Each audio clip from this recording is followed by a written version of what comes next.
Okay, here's some of the people. Okay. Cool.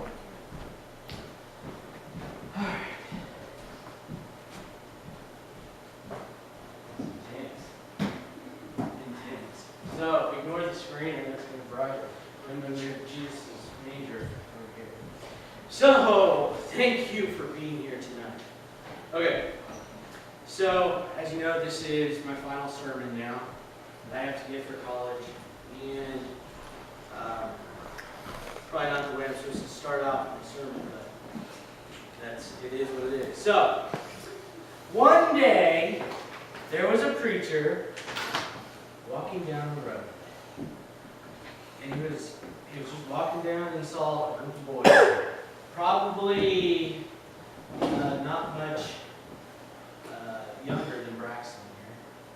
I don't know. They were probably about 10 to 12, right? So, I want you to imagine this. So there's a group of boys, 10 to 12, and this preacher guy's walking by and he's like, man, what's this group of boys doing? And so there was a dog. He saw a dog and he's like, uh-oh, they're up to no good. So they're doing something wrong. Maybe beating it, kicking it, abusing it. I know, right? But, I mean, unfortunately, that's kind of a weird age that they go through weird things. So the preacher thought that he better go see what's going on. So he walks up to the boys and he's like, what are you guys doing here? And he sees the dog's not hurt or anything. And the boys were like, well, we're just, we're fighting over the dog because we want the dog. And they were like, we're trying to see who can tell the biggest, baddest lie. And whoever tells the biggest lie is to keep the dog, right?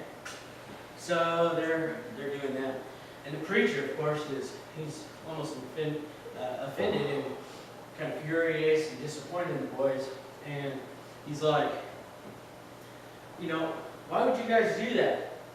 Why are you doing that? And he went on for like 10 minutes with this sermon about how it's bad to do all that.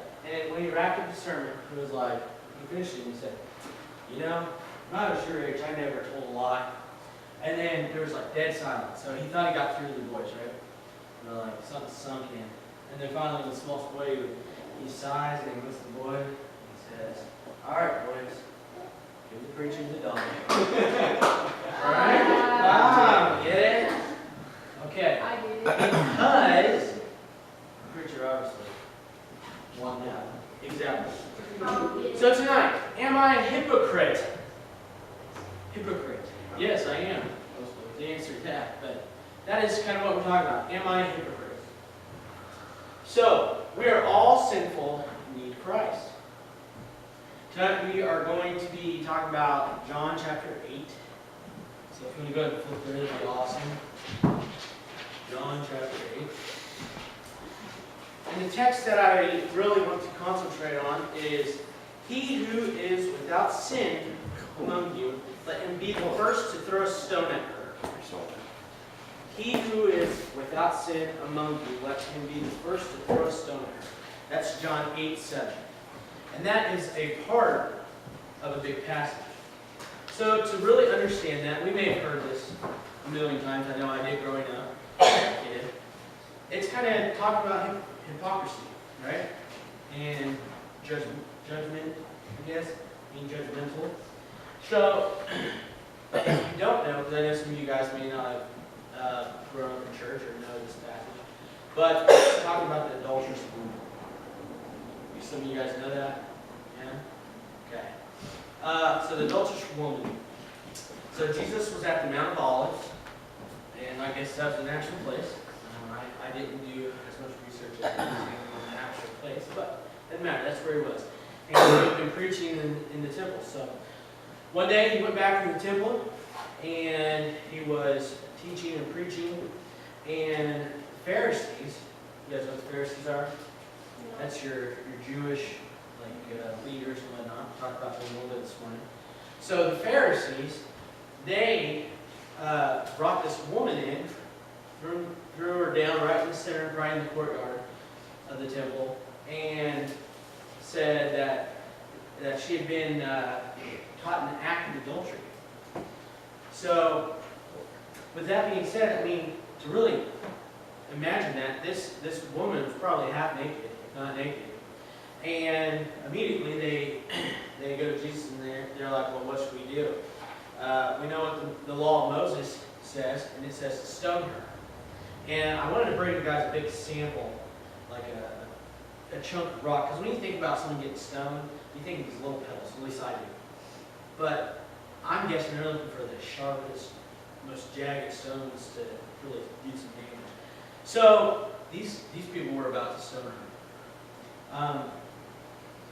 And so that's when our cool verse here comes in. Again, he who is without sin among you, let him be the first to throw a stone at her. What was he saying? I mean, what was he really trying to get across? So, good. So he's saying like no one is without sin, therefore no one should stone him. Exactly. Jesus wrote some stuff in the ground, and we don't know what he wrote, but perhaps their sins. But immediately, people, the crowd, because by then there's stoning, and everyone wants a piece of that back then, I guess. They all want to stone someone to death. But the stones just started, and they just keep dropping their stones. So, because they all sin. We're humans. We all sin. So, back to hypocrisy. Here's a good one. So, this is an illustration I have for you. So you heard that your friend Sarah, heard that she got caught. Let me start this over. Your friend Sarah heard that Sally got caught smoking in the bathroom. And you told Sarah that it was bad for her to do that because she was gossiping. But then Sally went and told her boyfriend Derek what had happened. What's that? Hypocrisy. Gossiping, right? Does that make sense with that? A little confusing. I just confused myself too. But regardless, we must first recognize to a degree what sinful hypocrisy exactly is and what form it is. We all struggle with this, being hypocrites, especially with our walk with Christ, right? But it comes in all kinds of different shapes and sizes. Gossiping can be one. Just saying you're a Christian can be another one. Tithing, witnessing. How many of you guys at school are full on, got your gear ready? You're just preaching. Schoolwork's on the side. Gospel's on the mind. Right? So we all have our downfalls. Oh, here's another good one. Attending church, sexual immorality, crude joking, reading the Bible. That's one I struggled with for a long time, to be honest. Praying. You guys are praying, right? And again, witnessing. So we need, the other important things we need to realize, because it sounds like, oh, well, you can really put a guilt trip on somebody, or be like, well, you need to do this and this and this. But if we did that, then we'd be no better than the judgmental people, right? So we also need to step back and realize that we are human. We all sin. When God created us, He created us to be holy and good. And then we brought this sin on, right? So I think it's important to also note that there are no good Christians. A good Christian would be someone that recognizes when they sin and recognizes that they're a hypocrite, and then they repent. They confess and they move on from that, right? Does that make sense? Okay. So after that, I have another illustration I wanted to do. This is a big one. Hypocrisy. Here, excuse me. Murder. Boom. Maybe that one hits home a little more. So it's evil when we do it too. And we do it much more than they do. So we got ISIS on the back. Maybe you guys remember that. I think it was about a year or two ago. Where this one dude, he was killing people. it's so offensive and with ISIS. But then on the other side, you got Planned Parenthood with abortion and all that. Is that hypocrisy? Is that not a vivid illustration of hypocrisy? I think so. I know the Bible says so. Murder is murder, any way you look at it. So again, this may be a bit far, but the other thing is, the Bible also tells us to pray for our enemies, right? Are we praying for the ISIS dude that will kill us in probably a heartbeat? Really? Matthew 5:43 and 44. You have heard that it was said, love your neighbor and hate your enemy. But I tell you, love your enemies and pray for those who persecute you. Do you guys get persecuted a lot? School, maybe? Some of you guys are walking the walk? No? Has anyone ever felt like they've been persecuted for their beliefs? Okay. That's a good sign. If you said yes, because it says in the Bible, if you're really, truly a Christian, you're going to be persecuted. You should, honestly, you should be, and it sounds crazy to think, but you should want to be persecuted. Because if you truly want to be persecuted, that means you're truly giving everything over to God. See what I'm saying?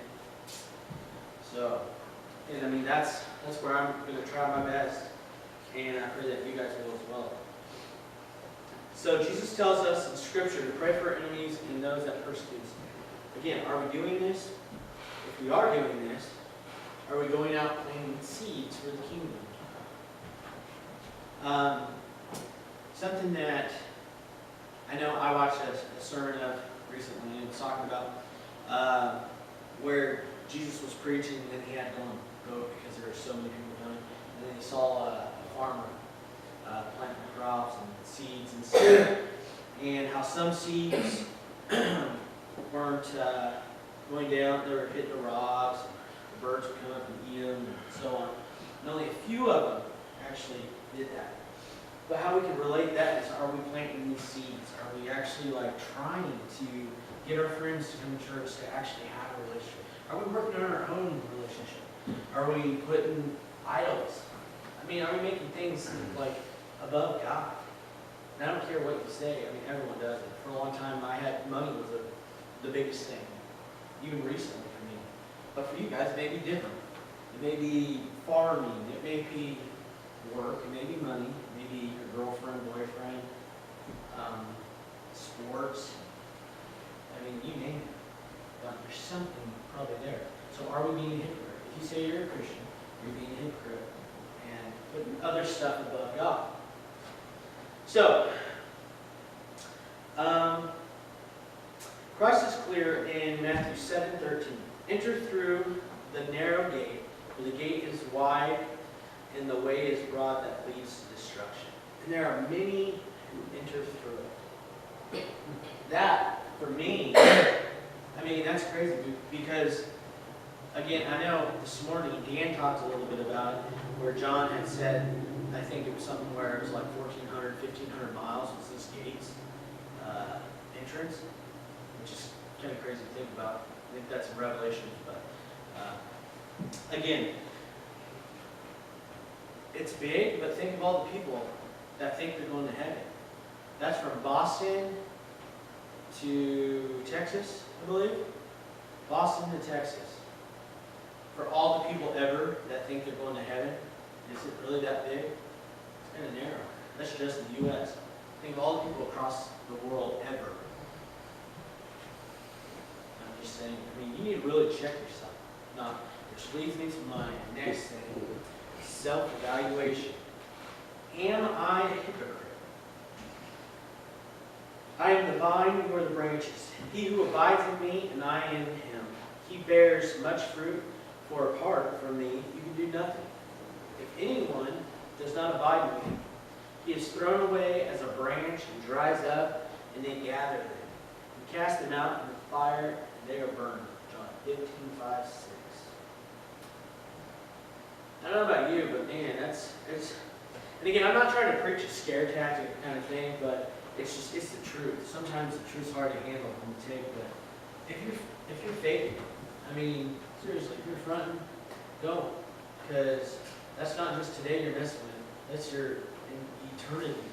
And what he's talking about there with the cutting them off and throwing them in the fire, it's the hell. It's hell. And the fruit. The fruit means you need to go out and actually do what he says. It's simple. That's all you got to do. I mean, we make Christianity hard. It's an easy thing, but we're the ones that make it complex.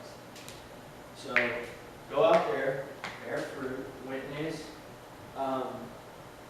make disciples. So, the last thing I have for you is almost like an invitation, but in conclusion, maybe for too long you've been one of the Pharisees, being so quick to judge others. I know I have. For example, not just to judge others, but just talking about hypocrisy. So when I was in my 20s, I was a DJ, actually my mid-20s. So I was a DJ at this bar. Still went to church every week because, I had to. That's what I always did, routine. So I still went to church. But at the same time, I was still getting drunk all the time. Not beat around the bush. And I thought that was a cool thing to do, because I was staying up on Saturday night, and I still go to church and going up to fake smile. Was I being a hypocrite doing this? Obviously. Now your guys may be something completely different, because obviously you're not legal age. But maybe alcohol's still a thing. I know in high school it was still a big thing. Back when I was in high school. But again, because you got girls are a big thing, maybe swearing, relationships, whatnot. Anyway, so, that was something that I struggled with, and by the grace of God, I was able to move on, and repent and change my life. So, again, so perhaps you're so busy with life itself, you're not living at all in your faith, right?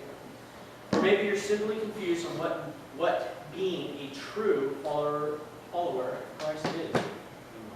My personal favorite is saying that you're a Christian, but at school, work, not a single person could tell. Does that hit home for anybody? Because I know when I'm substitute teaching, I go through all day, and it saddens me where I see kids all the time, and I wouldn't be able to tell anybody who actually follows Christ. There's a couple times, but I've seen kids that say they go to church and stuff, and they're the ones swearing. They're the ones. There's girls that are the ones wearing the very inappropriate clothing. They're the same ones that are talking about parties. Even when people know that I'm a youth minister, I'm just saying that's the thing. It's like, this isn't just a temporary thing. This is your life. What does that say? Your eternity. Not just today, not this year, not just a few years. It's a real deal. So, that being said, I'm trying not to be so harsh, but it's not too late. That's what I'm getting at. It's not too late. You can stop being a hypocrite. You can stop sinning. All you got to do is confess and repent. All you got to do is repent. So, as Paul wrote in 1 Timothy, fight the good fight. Get back in and finish the race. Christ is waiting right here, right now. He loves you and will forgive you. But you're going to have to let him. He will change your life if you let him. So, that being said, it's up to you guys. If you're willing to do that, it's not too late.